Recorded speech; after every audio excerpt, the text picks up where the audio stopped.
It is the most wonderful time of the year, and in many ways, it's the most stressful time of the year. We got the Tigers in the postseason. We got Michigan football in full effect. We got Michigan hoops around the corner, and nobody else I'd rather have on to talk about all these things than, I believe, our most frequent guest, and that would be Tony Garcia of the Detroit Free Press, who obviously covers Michigan football and basketball, but huge Tiger fan, has filled in admirably for Evan Petzold at points this year as well. We are going to lead off by talking about a fair amount of Tiger stuff because I just know him to be a huge Tiger fan in general. Really looking forward to chatting it up. And of course, look, about a year ago, this time we had him on, and it was in a much different time for both the Tigers and a much different time for Michigan football. A year ago at this time, you had a red-hot Tiger team that everyone was optimistic about, not one that blew a 15.5-game lead. And you had a Michigan football team that people were pretty down on. I think there's definitely been a lot of adjustment, a lot of change, and I want to see how the people within Schembechler Hall are reacting to it. And I also want to end by asking them a little bit about the future of Michigan hoops.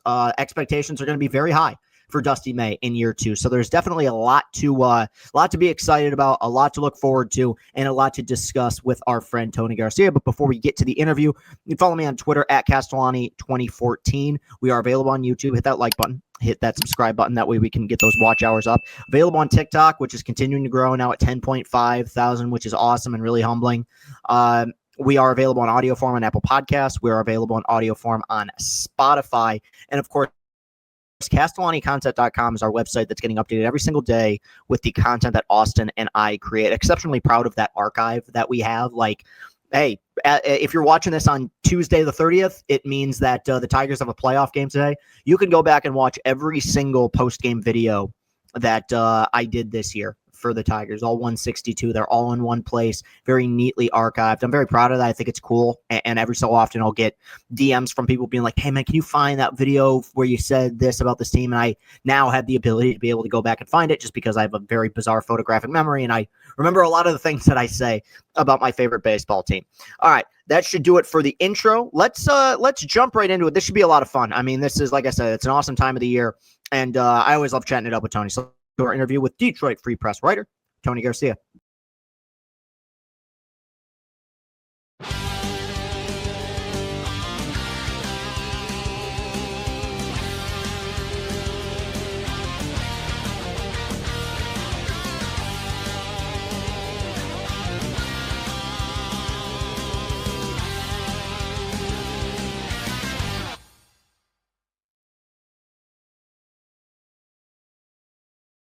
Tony Garcia in exclusive company as now a 3-time guest on Chris and Company, and greatly appreciated. We had you on. We've had you on twice before, but we had you on the first time about a year ago. And I talked about this in the intro. And a baseball team and a college football program, I think, in much different places than they were a year ago at this point. I'm fascinated to talk about that, but just to kind of start off, what's causing you more anxiety right now? Is it the goings on at Schembechler Hall, or is it the Tigers? Yeah, well, because it's equal in different ways, right? Yeah. I mean, there's always so much to keep up with in my real day-to-day profession, which is Michigan football, Michigan basketball. Even tomorrow, when this launches on Tuesday, we got media days with hoop season. So that's the real double dip time, and that's when I feel like the grind really starts through all of October, all of November. But a lot of their, like, some of the scandals or the things that have gone on with that program are sort of at a stop or a standstill, right? So it feels like less than ever in that regard. So I guess just enjoying the Tigers as we both do. I mean, it was I mean, what a brutal finish, right? Yeah. I mean, 3-13, 7-17, biggest blown division in history, however you want to slice it. That's tough. In a way, it kind of feels like they don't deserve to be in the playoffs, frankly. It's very strange because one game better than they were a year ago. And yet when the last year they got into the postseason, I'm like, they sure as hell have earned this. They went 33-11 over a certain stretch, and they caught all the way up, not just to Minnesota, but they caught up to the Royals at one point before kind of punting those last 2 games against Chicago. It was really incredible. There was definitely a period, this weekend, I remember after the blown game against Boston where I'm like, I mean, it's almost going to feel weird. They're in it. And, we've seen, and obviously with you covering hoops, and we'll talk about hoops a little bit later, teams that snuck into March, teams that, snuck into October, weird things can happen. But I think, especially given the opponent, which is an opponent in Cleveland that right now, they just have Detroit's number. And I'm not in the clubhouse, so I don't know how much it weighs on them mentally, but I think there's very much a doom and gloom sense amongst the fan base that Detroit's kind of headed into a death march. I bizarrely, and I use air quotes here, would fall into the more optimistic side just because I don't think there's any correlation between October and the regular season. I just don't. They don't need to be better than Cleveland over 162. They got to be better for 2 games. Where do you stand on it right now? Are you more on the pessimistic side that Detroit just simply can't knock off this team, or are you like, hey, let's do it. We're ready to roll? No, I would not say I'm on that side. I think weirdly, I mean, it's so difficult to beat baseball teams multiple times in a row, right? It's like this in a weird kind of roundabout way. I feel like it's how the Michigan State contingent felt about when they were about to play Michigan again, potentially in the Elite Eight. It's like, we already did this twice. I don't want to have to try to do this a third time in a row because it's so much tougher. In a weird way, the pressure's now back on Cleveland, right? You know what I mean? And so I think I expect to see a looser bunch. And even though it feels like it's been years since I wanted Tarek Skubal start, that's still where you want to be, right? I mean, Skubal going in game 1 on Tuesday. And should he take it, as everybody has figured he would take game 1 of whatever series he was in, then you got to split one. You just got to find a way to win one more. And so I think it is absolutely possible. And I would probably take, I don't know why. I wasn't taking him last week. I wasn't taking him before. I was telling my fiance 2.5 weeks ago, and I know you were on this train. I'm like, this is about to get really bad. Like they are fully falling off a cliff. But I think sometimes you just need a day. Sometimes you just need an off day, a full reset. Like, not like where you're mentally telling yourself you're still in charge, but like it's actually even, and nothing that happened before matters. And I think they can get it done. It's worst case scenario has already happened. You blew the division. You have played, knock on wood here, the worst baseball you're going to play this year. Like, and I have to believe there's some evening out at some point, just because I do think this team is somewhere between what they were in the first 100 games and what they were over the last 30. Like, I think that there is a common ground. I don't think that they were completely fugazi in the first 100 games, and I don't think they're truly this bad. And there's obviously in the small sample size like this, a million different ways that could go, but maybe, and we saw this last year, maybe they're just a team that works better as not the favorite, as the underdog. It's like the Nick Foles syndrome, where he was the best backup ever, but anytime you had him as a starter, it was like, he's not a franchise guy. Maybe this is the team that works better as the kind of the underdog role going into Cleveland.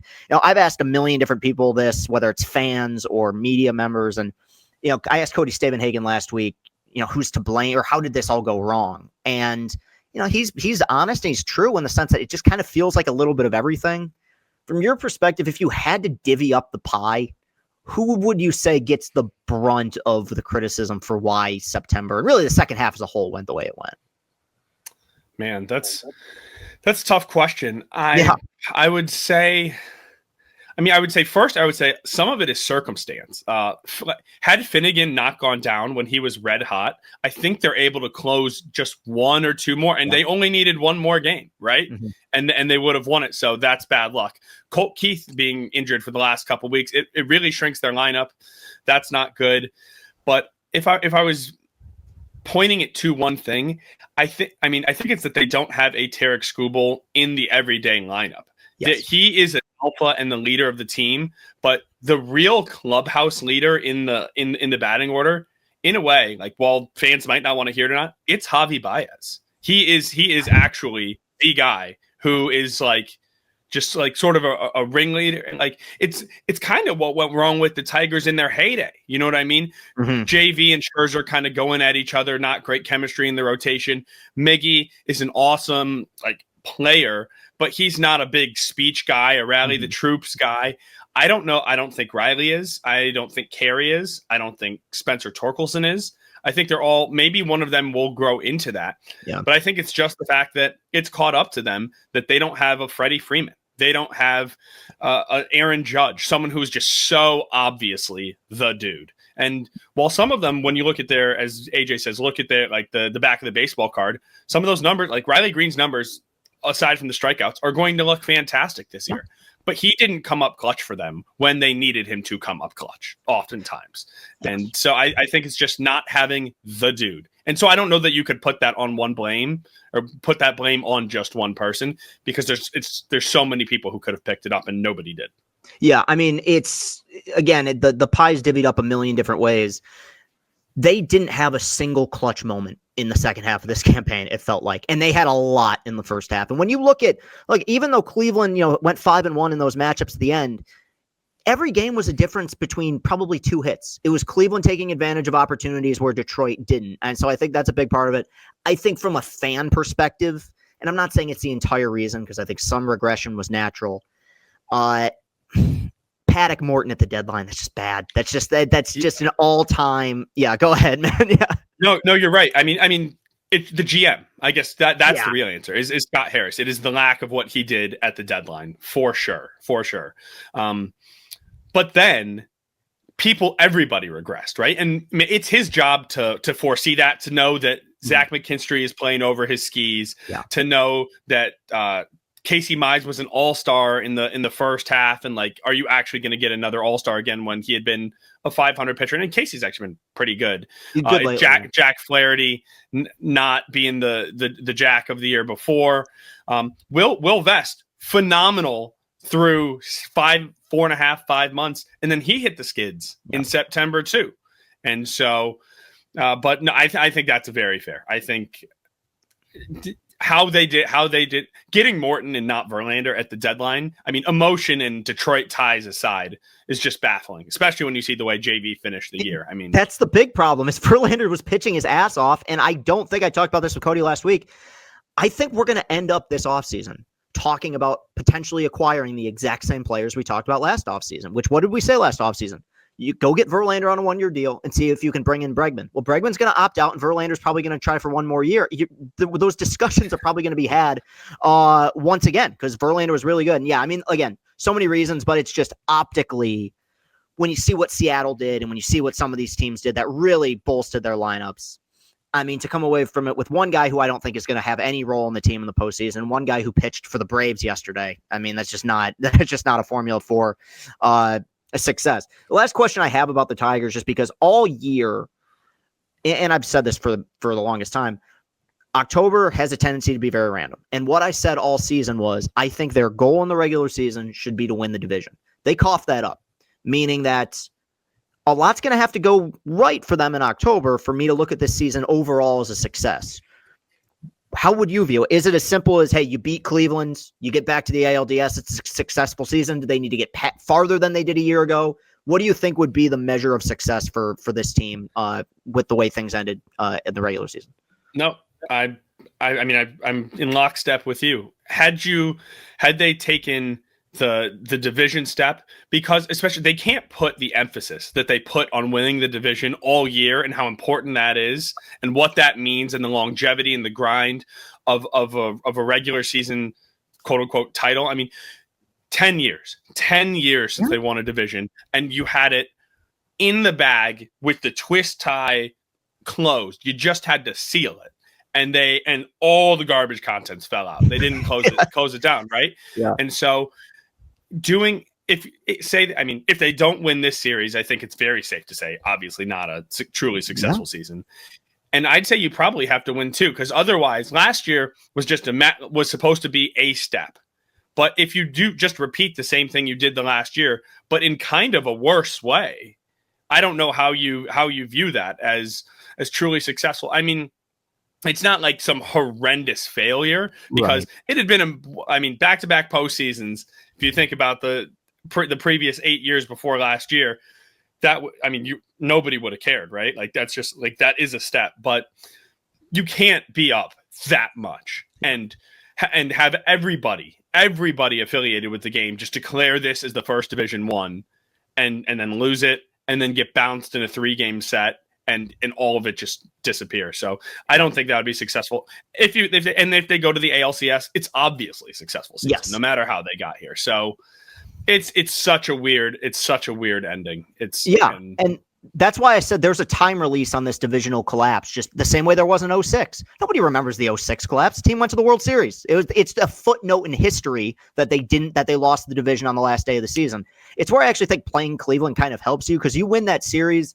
I think from a narrative standpoint, there's this idea of, okay, maybe you exercised a few demons, along the way. I think that you can, go forward in the offseason still believing they're heading in the right direction. It's a long offseason if you lose to Cleveland, because that's a double whammy. You cough up the division, and now all of a sudden you have this team in your own in the Central that you kind of that is a hurdle you can't seem to get over. And there's a lot of discussions that are going to be had at that point. But I want to move on to what is, even though you've filled in for Evan several times throughout the season, but obviously you're covering Michigan football and basketball. And, I think this is a team 4 games into the campaign that I'm more pleased with, I would say, than I expected to be up to this point. I think there's been a few more boxes that have been checked. When I had you on a year ago, it was at maybe the high point of their ineptitude might be too strong, but kind of toxicity regarding the way things were going, in the sense that you just had a game in which you started a quarterback you had no business starting. You lost another game against a pretty winnable opponent. It was in the heart of the time in which we weren't sure if this team would even make a bowl game. A year removed from that, they're 3-1. They're back in the top 20.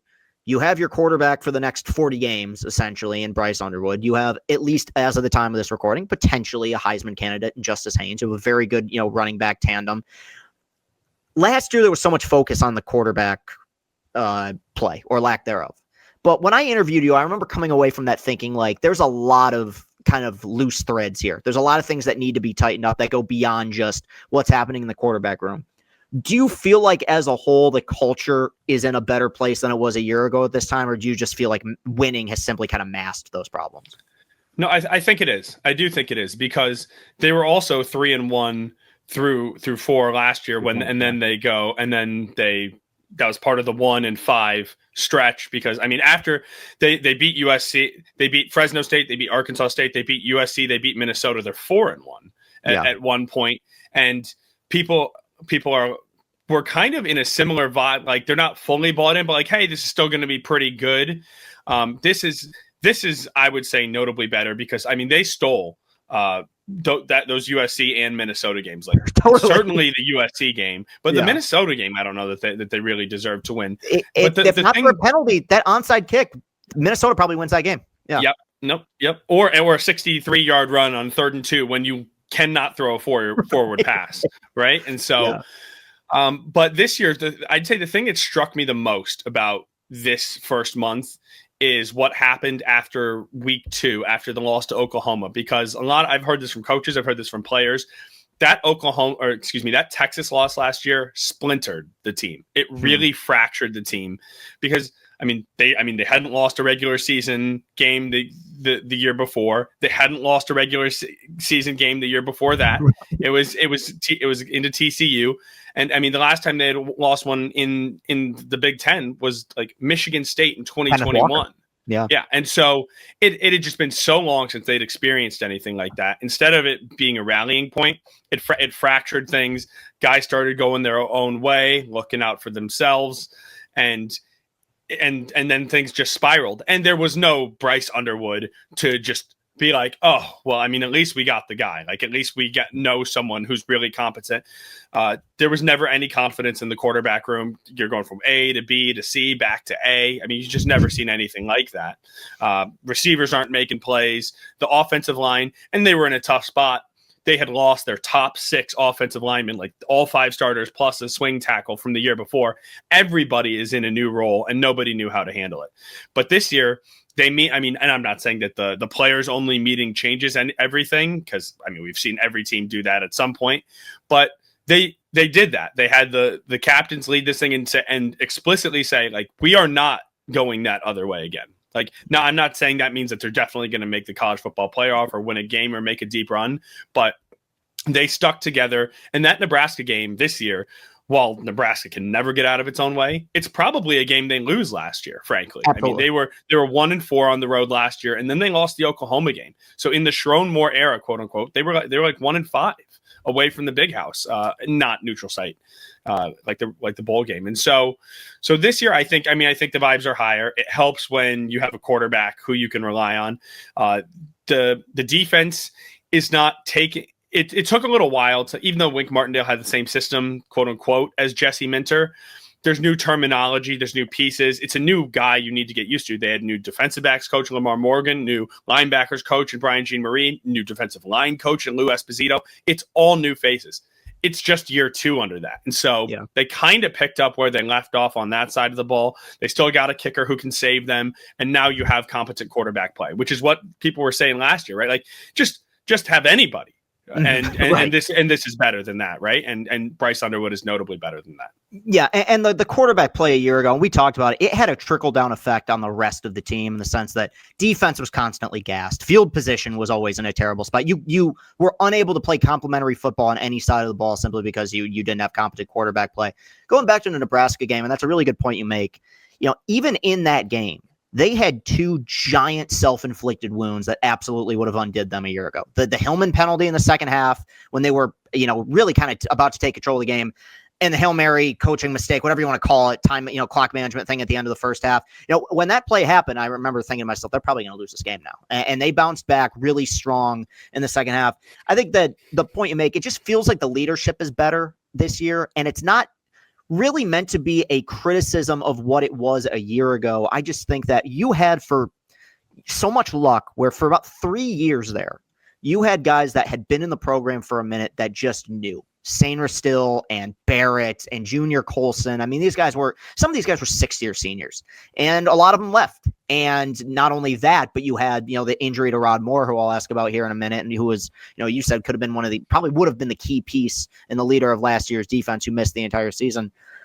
And as funny as it sounds, until maybe Northwestern, this team never had a game like Central Michigan last year, where you came away from it saying, wow, explosiveness, they were clean, they were disciplined, they had big plays. This was a team that, you include service academies, didn't have a 40-yard pass play a year ago. And you need those confidence builders, especially with a young quarterback. And it's kind of led to this dynamic that a lot of fans have with Bryce Underwood, which is there's clearly a gear or a version of Bryce Underwood that Michigan fans want to see unleashed, so to speak, here in the latter part of the season or going forward. We saw a version of it against CMU, more conservative, but to their benefit against Nebraska. I also, from Sharon's perspective, understand the kind of identity this team wants to maintain and avoiding turnovers and avoiding getting into bad, field position.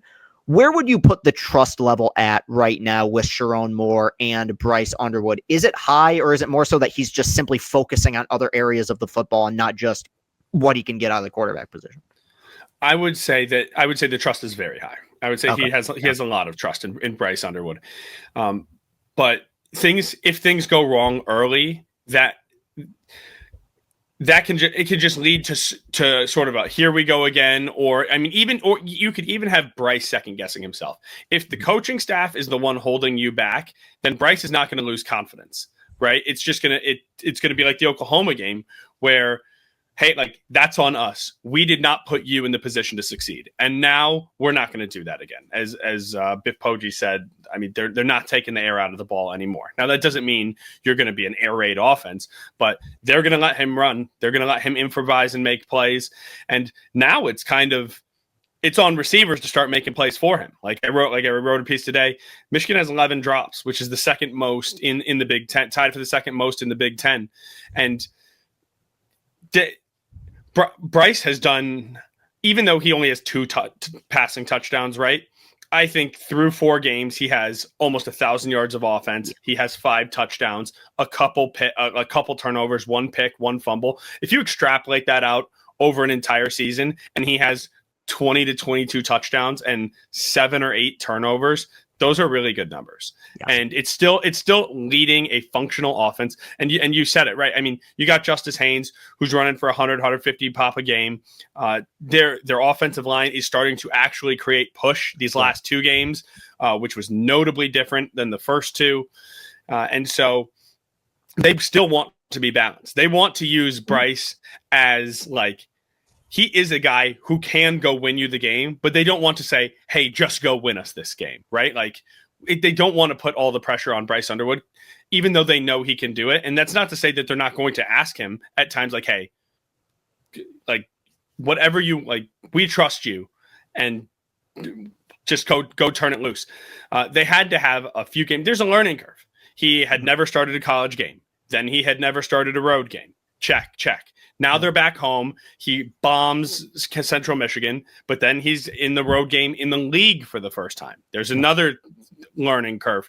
Check off the list. And so now he's pretty much seen it all outside of Ohio State, obviously, right? And so I just expect with each passing game, they will continue to put more on his plate, or just allow him to have more on his plate. If that's not a good way of saying it. No, and I agree completely. And I think that this is classic, kind of fandom case where there's so much focus on the quarterback and what you can get out of the quarterback. And what I've said for a while is when people have compared him to, some of these truly dynamic freshmen of the past. I remember when I had Anthony Broom on and he brought up, the Trevor Lawrence comp. Well, Lawrence was placed in the middle of a team that had made the playoff the year before, that had playmakers. That was kind of that missing piece that took him, took him over the top. I've been encouraged by the fact that, as you mentioned, the offensive line has improved just in this season alone exponentially. And that was something that I was worried his ass was going to take a beating, quite frankly. And it's still kind of with the, the aggressiveness that he plays with and runs with, but you're able to get a balanced attack. So it's exciting to see, but, and you led to a perfect segue here. When I talked to you last year, you were very fair, but critical of the receiving corps. And despite the poor quarterback play, it was a historically weak receiving corps from a pure number standpoint. If you remove Colston Loveland, which you had to over the last few games, I mean, there was no wide receiver 1. I would argue there wasn't even a wide receiver 2 or 3, quite frankly, with the lack of depth that they had. You bring up the 11 drops, which I'll be honest, it's 11 drops. I would say there's probably been about 20 catchable passes that have plays that haven't been made in the first 4 games. But you have obviously a much more competent quarterback. You have shown more consistency and more of a downfield threat. Do you feel like the receiving corps is significantly better than it was a year ago, or do you just feel like they now simply have more competent quarterback play? I wouldn't go significantly better. I think it has taken a small to medium step forward, and the quarterback play has taken a large step forward. And when you put it together, then you have a much more competent passing attack, and there's better play calling, right? Samaj Morgan is not only being used as a gadget guy. They have a 6'5" true lead number 1 receiver. I mean, I'm not saying he's Jeremiah Smith or I mean, anyone, Denzel Boston or whoever, or Nick Marsh or something. Yeah, some of these like truly elite receivers in this conference. But Donovan McCauley is a very good receiver. Yeah, and so he is unlike anybody they had on that team last year. And Marlon Klein, while he is not the prospect that Colston Loveland is, has also been very good. Really, week 1, then he got hurt. There was a setback. But they're working him back in. And so when they are at full strength and full health, it's a better receiving corps. But I would say, I mean, it's still not up to the standard where it needs to be. And I wouldn't be surprised if you start seeing Andrew Marsh get some more run here pretty soon. He is one of those dynamic types of players. It was such a bad circumstance for him week 1. What happened? The fumble on the kick return, and then he was running a route. The pass that was sort of right behind him, it would have been a back shoulder ball that he never turns around on, sort of an out and up route near the pylon. And it's like, oh, look, he's not on the same page. Well, we heard he had never been the receiver who ran that route in practice. I think that was a Samaj and a Channing route. And for whatever reason, in mid-personnel switch, he's who ended up lining up at that position. And the timing just was not there. He gets his head around too late. And so his confidence is kind of shot early, right? And then this next game, you see him not even returning kicks. He is he is a really good talent. I would say that Andrew Marsh probably, even though we have not seen it, I just have this feeling he is actually the second most talented receiver on this team. Oh. And so they're a month into the season. It's time to start giving him some run, especially if you got Channing Goodwin with 4 drops, you got Samaj with 4 drops.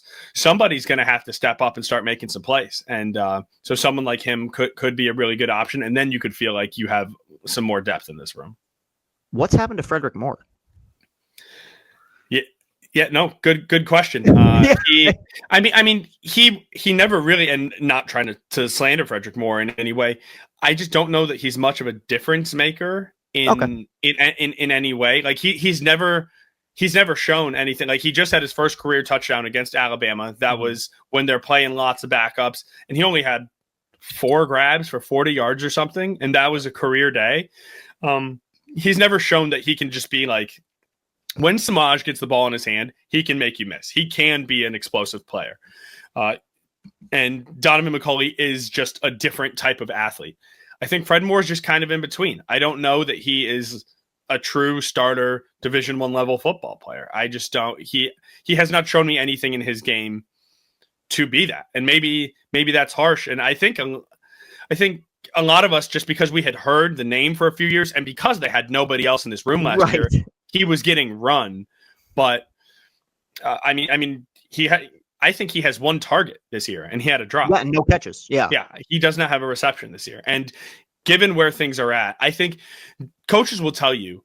I mean, they will tell you everything they need to know through their actions, and I think they're showing you what they think of where he is in this room right now. Yeah, I by no means ever viewed him as a 1 or a star, but the fact that we're 4 games in and we're talking about true freshmen getting more consistent reps than him is a little bit surprising. I mean, I haven't heard his name on the broadcast, so it seemed like maybe there was, possibility of him coming around a little bit in the latter part of last season. One thing that has always been, and I'm not going to say it's exclusive to Michigan, though as a fan, it's been more annoying, is the way that they handle injuries and the way that they kind of love to kick the can down the road about certain players. And, oh, hey, 1 week turns to 2 weeks and 2 weeks turns to 4 weeks. That's how I feel with Rod Moore this year. Wonderful player, all Big Ten caliber player the year that they won the national championship, right? Has the knee blowout, a year ago, and that's obviously devastating. Has found his way back onto the field, but has not made, necessarily a giant impact through 4 games of the season. Is there something that they're hiding in regard to his health? Are we ever going to see a fully healthy version of Rod Moore again on the field? Or what's the plan right now with him at safety? Yeah, no, this one I do feel actually like have a pretty good pulse on. And because some of these, because they keep things so behind the curtain, some of it is left to us to like sort of decipher the clues. Right. But so Rod Moore, I spoke with over the summer in July when he was saying he was kind of like 85%. And I was asking when he was going to come back, and he never gave a date. He said it's going to be sometime in the first month of the season. I don't know if it's 1, 2, 3, 4, but I will be back. And the main reason why he's taking it so, I don't know if slow is the right word, but just slow and steady, right? Steady, cautious return is because he had put so much good tape on film in the first 3 years. He does not want to come back and look like he has lost a step, like he doesn't have burst. The whole reason he returned for 2024 was he had been given a day 2 grade and he felt like he could be a day 1 safety. And he was going to prove it. Then he tears his ACL. Then as he's rehabbing his ACL, his meniscus, which was already hurt before then, just never kind of bounced back in ways the meniscus on his other leg did when it was going through something, and then sometimes rest, rehab, it can just be better. Then he had to go through another surgery in December, and then you're starting the clock all over again. And so he was starting to work his way back up in week 2, week 3. And he said he'd have like 2-3 good days of practice and then just felt like he couldn't even go the next day. And so then he stepped back, did it again week 3, step back. And then this last week, week 4, he just felt ready. He just felt like he could put all the days together. And he was still on a pitch count, so to speak, right? He had so many snaps, and it was 20 or so this game.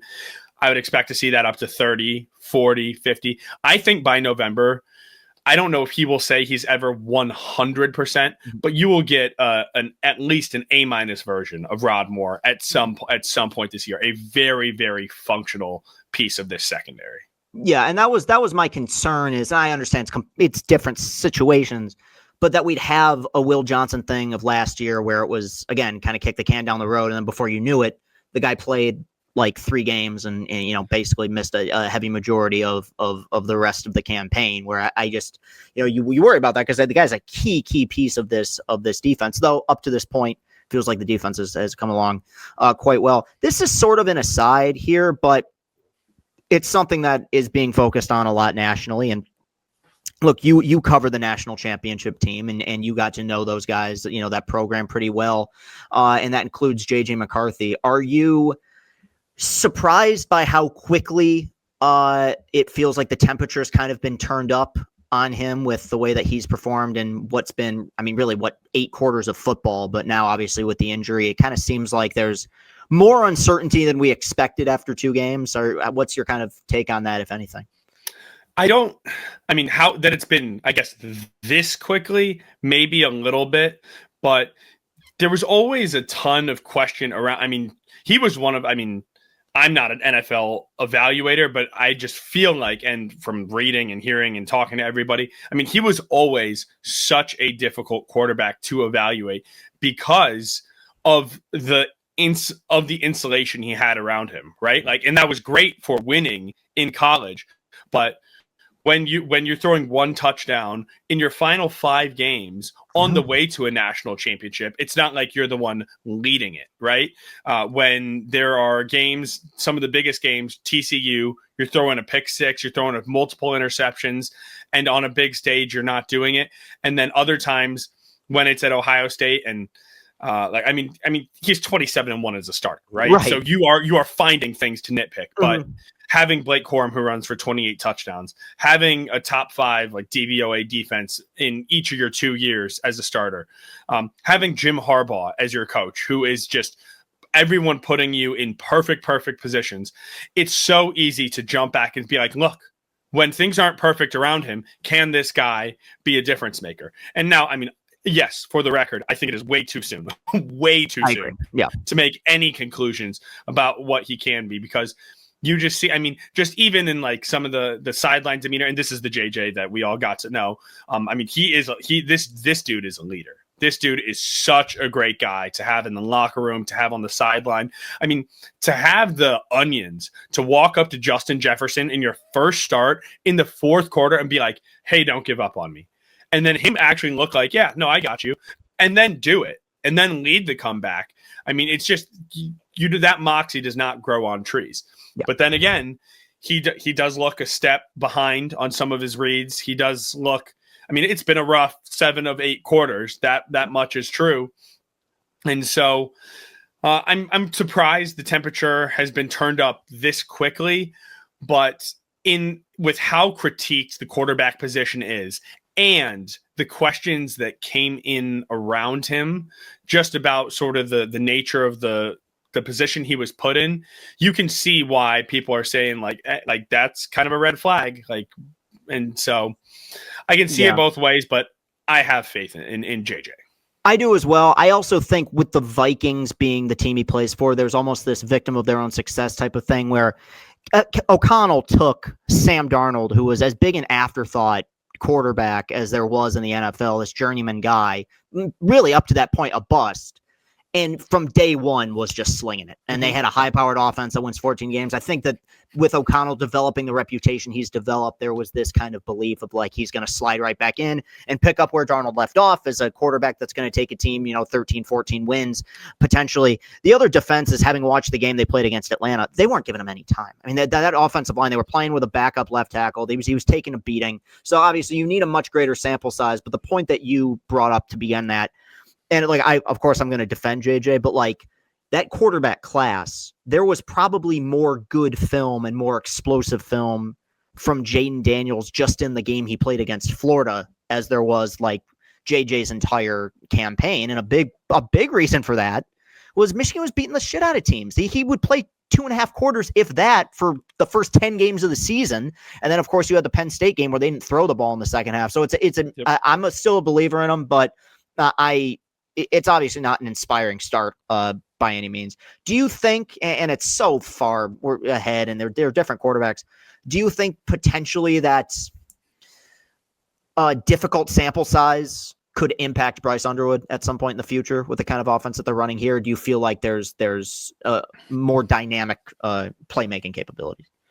No and yes. There is more dynamic playmaking capability for sure. Just in terms of, raw talent. JJ's more slight, right? Bryce Underwood was 17 40 days ago, and he was 6'4", 228. This dude is just a freak show athlete. Really, you cannot put enough positive superlatives on the raw talent that he has, and that's A. And B, they will air the ball out more. They will pass the ball more than the Michigan JJ teams did. There's not going to be a second half ever where the ball is handed off 28 times in a row. You know what I mean? And so, and the philosophy, because Sharon learned under Harbaugh, the philosophy is still the same. Win by any means necessary, by 1 point. Anybody can be our hero. We do not care how we will win. We just need to win. That still remains, but Bryce Underwood is such a key component of that. They don't have a Joe Moore award-winning offensive line. Justice Haynes is phenomenal, but Blake Corum still at this level. Call that a wash, and that's a huge compliment to Haynes. I don't know that it is, but even there, the defense is not quite as good as that 2023 team. They're not flipping the field in the punt game in the same way. Their return game is not as good. There's not as much hidden yardage and hidden advantages in some of the little components of the game where they do need the quarterback to be more of a part of it. And that's just sort of the new MO under Chip Lindsey. He has always been someone who wants explosive plays, wants to push the ball down the field. Sharon was an offensive line guy. He wanted to just grind you into dust. And so Sharon and Chip have sort of been marrying that, and it's only 4 games in. And they were working in a young quarterback who had never done it. So October won't look like September, and November won't look like October. And that's year one. Yeah. And it's like, I don't want to make it a 1-1, comparison, but just in terms of physical attributes of JJ McCarthy, the true freshman, versus Bryce Underwood, the true freshman, there's no comparison. And I love JJ. I would argue that Bryce is in the 100th percentile of incoming freshmen in terms of physical readiness that we've ever seen, not just at Michigan, but really anywhere. So it's obviously something to watch out for. The last time when I had you on a year ago, this time we talked a little bit about Michigan hoops. I want to ask again, but I got to give you credit. You were pretty correct in a lot of the predictions you had about Dusty May's team in year one, which is they had the potential to be fun. That he was really keen on using these 2 7-footers at the same time on the floor. We saw that consistently, and it led to, by all accounts, a wildly successful first year. It's a different era. So, to say, he didn't take an 8-win team. It was a completely overhauled roster. But first year, you do hang a banner winning the Big Ten tournament. You make the second weekend. You were in the thick of the Big Ten race until the very, very end when Michigan State kind of established themselves. At worst, you were the second or third best team in the Big Ten for a heavy majority of the season. And now come the expectations. At worst, I've seen this team projected to be second in the Big Ten. A lot of people have Purdue. It's kind of 1A, 1B at this point. We'll see how much things change. But you nailed it, I feel like, a year ago at this time. As far as year two is concerned, what can we expect? My expectations are very high for this team, like incredibly high. And just quickly, like you said it well, it's not like he took an 8-win team and turned it into a 25-win team. But he did, because he and general manager Kyle Church remade it in their image. They put all the new pieces together. They had on the fly they went 6 for 6 in their like key targeted transfers, and all the pieces fit together. Now you can't always know how every piece will fit together in advance, but this team looks like it has, just about everything. There's not going to be a flawless college basketball team, like where there are just no holes. If there's one, as it appears right now on paper, there's not a ton of proven just spot up shooter like dagger guys outside of Amari. But if you break it down, Roddy Gale can't be worse. He just cannot be worse. And so there's an improvement there on the margins. Will Cheddar actually took a step back last year in his shooting. I think he will be better. And then LJ Kaysen showed that he can be a microwave at the end of the season. And that's just like sort of the shooting aspect of it. But if you look at, I obviously haven't said the big names, right? Like Yaxel Lendabord, the guy who every single team in America would take on their team and would boot somebody out to take him right now. They landed him.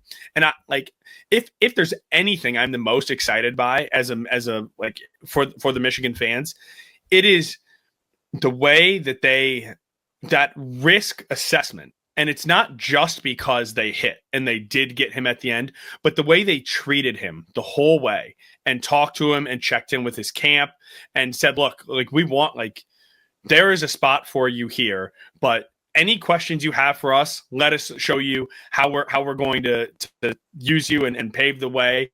And Danny Wolf, is the gift that keeps on giving for Michigan. Not only did he entirely outperform every expectation, he showed the stretch for the ball handler who's a bigger guy, like what you can look like in this type of offense.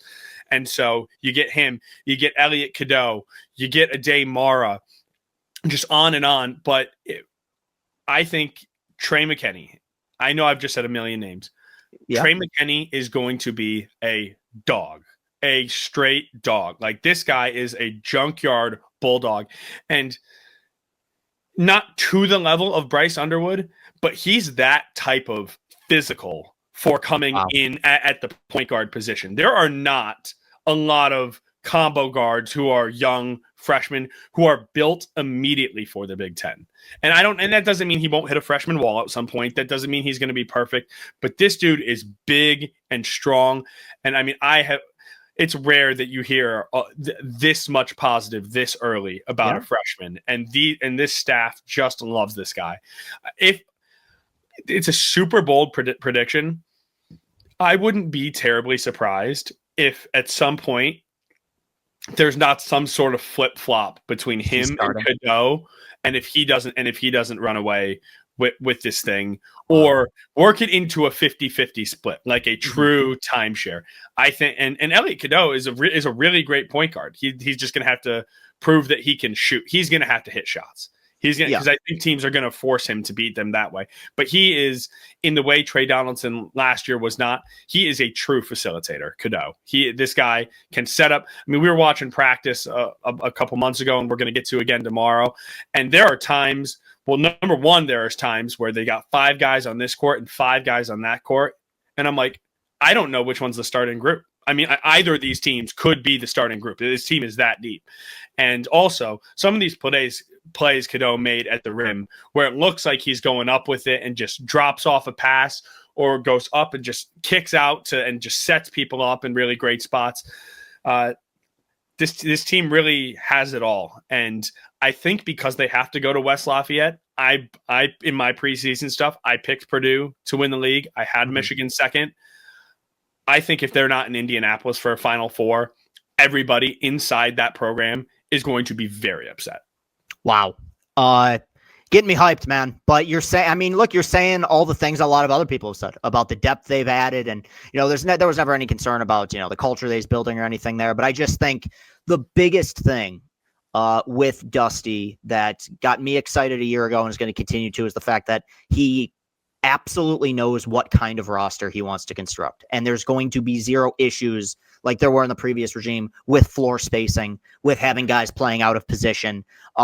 He has an idea of how he wants to construct his roster, and year in and year out, whether it's internally or through the portal, he's going to be able to do that. As far as the shooting is concerned, I do agree with you, but my whole defense of that is I think last year they had a lot of good shooters that just weren't shooting well. And maybe that sounds like kind of a cop-out, but you brought it up with Roddy went 2 months without making a three. And then like he goes, he gets hot against A&M. Cheddar had moments where he was off. I know these guys can shoot. I think that last season, you had moments, especially late in games, where Donaldson found a way to kind of shoot themselves out of it. And you bring up the point guard play and how the importance of a facilitator. And this will be my last question. As fun as last year's team was at points, a lot of their games felt very similar. In fact, you said all of them at points, which was they often had big leads. They would look explosive. They'd look tough. Turnovers galore. You're wasting possessions. All of a sudden, you find yourself down. And to their credit, they had that dog in them. They won a lot of good close games, whether it was Purdue or the 2 games they won in the tournament or any of the games they won in the Big Ten tournament, especially those last 2. They found a way to grind it out. But while nobody can expect Beeline era numbers, I think it's fair to say the turnovers were a legitimate issue that played them out of some games and almost cost them several others. Do you see the turnover issue being a thing that's consistent throughout the Dusty May era, or do you view that as something that's probably going to be more exclusive just to year one? I do think that is more exclusive to year one because I mean, Dusty was very transparent about it last year. He said there were years at FAU where this cropped up. They would they have a regiment and they have different things that they go through and they focus on and they harp on in order to that would sort of eliminate it or alleviate it to a certain extent. He said he's like this is on me. This is on all of us. We just couldn't push the button this year. We just could never find that button that solved this. And what I would say, from my vantage point, is that Trey Donaldson is a great player in a number of ways. He is not a true point guard. That's just not what he is. Right. And Danny Wolf is a playmaker, but he had a tendency. But when you're asking a guy at that level to do that much, it's going to open itself up to more room for error. Namari improved a lot on the ball, but he's an off-ball guy, and he would have times where trying to put the ball on the deck or something just sort of, get out over his skis, so to speak. LJ was young, and he'd come in and turn it over a few times. It's just like what's going on? But to the point about the roster cohesion, I think that's where you're going to see. Maybe early there might be some turnover, which is not what anybody wants to hear, and everybody's going to be like, oh, here we go again. But there are just so many different amalgamations of this lineup, and they can go small, they can go big, they can go classic. They have 2 to 3 guys they can play at literally every single position. They're going to have to find the ones that click best and that have the best chemistry together, and that's going to be the key for just sort of eliminating the turnovers or at least minimizing them. I don't see it being. It will not be. I feel confident saying they will not be bottom 10 in the nation or whatever they were last year in turnovers. Last in the Big Ten, just outlandish numbers at points. They do want to play fast. They do want to play free. So there is going to be some of it, but I would not see it as like forever the limiting factor and why this team will never get over the hump. I don't see that as the case.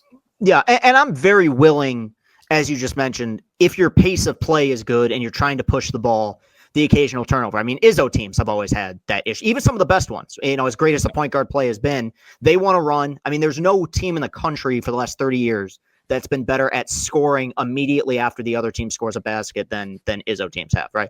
But that does occasionally lead to a higher, or above average turnover rate. I'm okay with that. It just felt last year that it was not so much a result of pace as much as it was sloppiness at points. Yeah. Guys running into defenders, miscommunication on passes. And, I think that with a year one under a new coach, that is in some ways acceptable, though didn't really get a ton better. Seems like it's going to be better in year 2. A lot to discuss, a lot to be excited about, man. I can't bring myself yet to put myself at Final Four expectations, not because I'm not excited about the team, but because we got a playoff game in a few hours with the Tigers. So it's I can only focus on one thing at a time, but you continue to do a bang up job, my friend. We will definitely have you on again at some point in the future as Michigan basketball continues to roll, and who knows what this football team has in store, but, always appreciate you continuing to make time for what we do here, and wishing you all the best, Tony. Thanks for coming on. Thanks. Love talking to you. Love what you do, dude. Keep it Thanks, up. man. Always a good time, man. I mean, Tony works his butt off. Known him for quite a while. I mean, I remember in the first interview that I ever did with him, wasn't actually on this show. It was actually during COVID, back when he was working in Lansing. So he's come a long way. It is very cool. And look, I haven't done anything. I mean, Tony's the one who's grown, but it's very cool to me that I've been at this long enough and we've developed the relationships and we've networked the way that we have, where we can see people on the come up like that. And we've seen the way that they've kind of grown and developed in media, in the industry. I really think that that's a neat thing. And it's very humbling that they give people like me the time of day. This is the third time that Tony's jumped on with us. And look, especially in the heart of football season, especially Michigan football season, things have a tendency to be pretty hectic. So greatly appreciate that. You can follow him on social media. We'll link to his Twitter account as well. And of course, read and support his articles for the Detroit Free Press. That will do it for today's show. You can follow me on Twitter at Castellani2014. We are available on TikTok as well. 10,500 followers and looking to go up with those numbers. We are cutting clips and making reels, TikToks from every single show that we do. So even if you don't consume the entire episode, you can find a lot of the highlights on that TikTok page. You can find us on YouTube. Hit that like button, hit that subscribe button, and of course, we are available on Apple Podcasts, and we are available on Spotify in audio form. And CastellaniContent.com is being updated all the time with the content that Austin and I create. And of course, a giant thank you to Austin Sisler, who continues to do a wonderful job. It's playoff time, so my mood is going to be greatly impacted by what my team does over the next several days. But the one thing I can guarantee you is that regardless of how things go, win or lose, the content will remain consistent and the content will remain the same. It's going to be energized and hopefully entertaining. For all of you. We've had a very successful end of the season here. I obviously wish things would have gone a bit differently for the Tigers, but hopefully with all the sadness we've seen over the last few weeks, there can be an evening out, and this can be a special run through the postseason. One can only hope. All right. I appreciate all of you greatly. I'll talk to you again real soon. Have a good rest of your day. Peace and happiness. Go Tigers. We're all behind our baseball team. Go get 'em, Tiger. World Series bound and picking up steam.